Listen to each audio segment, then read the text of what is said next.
දෙමාපියන් ක්‍රිස්තියානිකව අත්පොත් සන්නාදී ලබා දෙමු.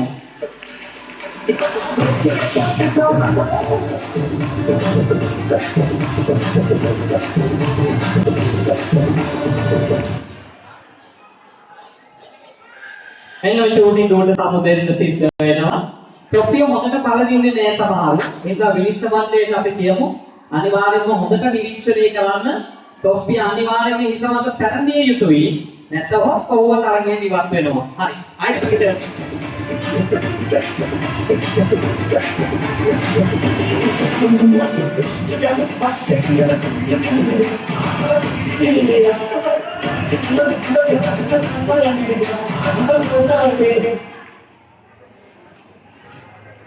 තවත් චූටි දුවකටයි අවස්ථාව අහිමි වෙන්නේ. ආදී ශිෂ්‍යයන්ට රසක් දෙනවා. යලි සංගීතය ආරම්භ කරමු.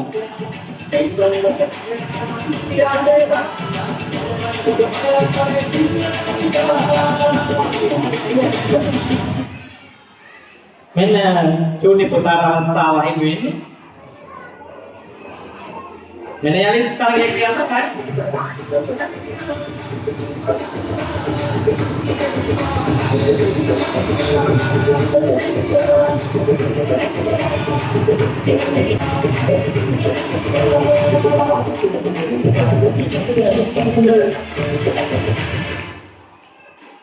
පුතාට අවස්ථාව අහිමි වෙන්නේ. අපි තවත් ඉන්නවා තරකරවන් 2යි 4යි 6යි 8යි 9 දෙනෙක් ඉන්නවා.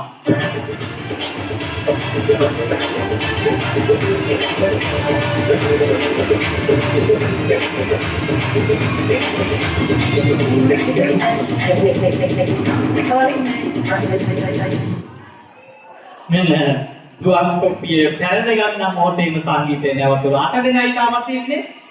අපි ඉඩ තුට්ටක් තව රවුමලු කරගමු. අපිට විනිශ්චය මණ්ඩලයට හොඳට පේන ගන්න එක හරි සංගීත දෙන්න.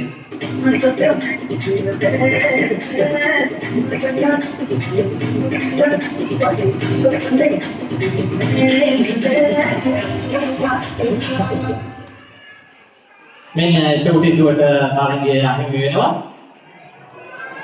වාසනායි.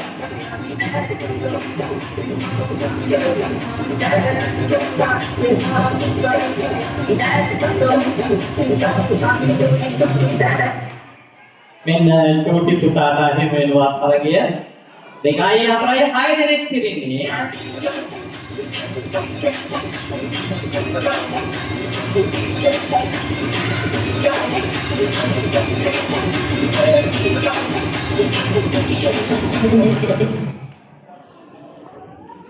විනිශ්චය මණ්ඩලය තීරණය කරාවේ නැයිතනේ ආසන්න අවස්ථාව ටොපිය රැඳී තිබෙන වේදිකාව හෝ වේදිකයයි යුතුයි ආයත් සංගීත ලබා දෙන්න.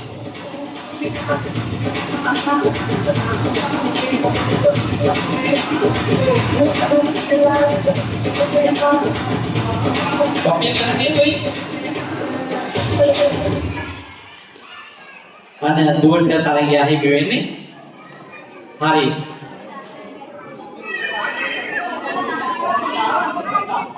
හරි. තරගය යන්නේ ක්‍රියාත්මකයි.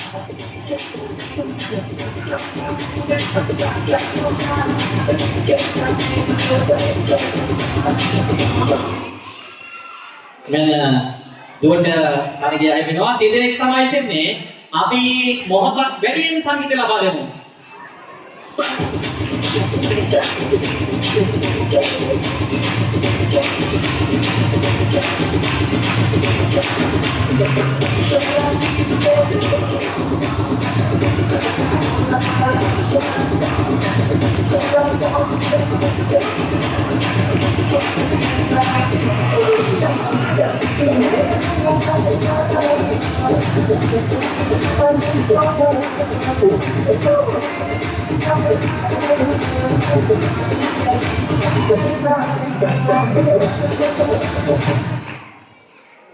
අන්න දුවකට අහිමි වෙන්නේ පුතාලා දෙන්නෙක් තමයි අවසන් වටේ ඉන්නේ.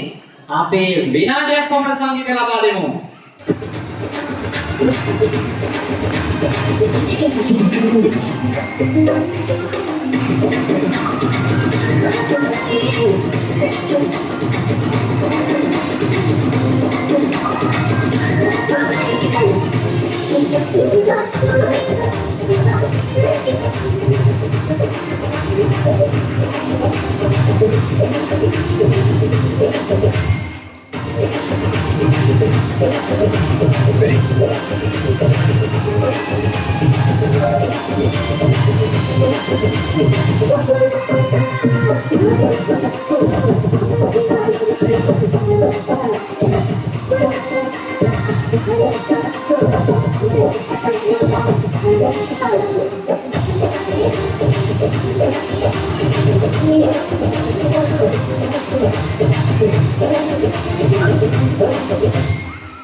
චෝගේ පුතාට සමුදෙන්න වෙන්නේ මෙන්න ජයග්‍රාහකයා මෙන්න සමුදෙන්න මම හිතන්නේ උස නැති හින්දා මටත් ඔක වෙලා තියෙනවා. ඒ හින්දා වෙන්න ඕනේ තරගේ අහුමුණින් කමන්නේ. අපි ජයග්‍රාහකයා ඉන්නවා අපි පුතාගේ නම කියමු.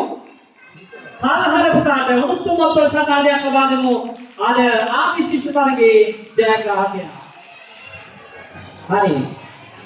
දැන් මව්වරුන්ගේ තරගය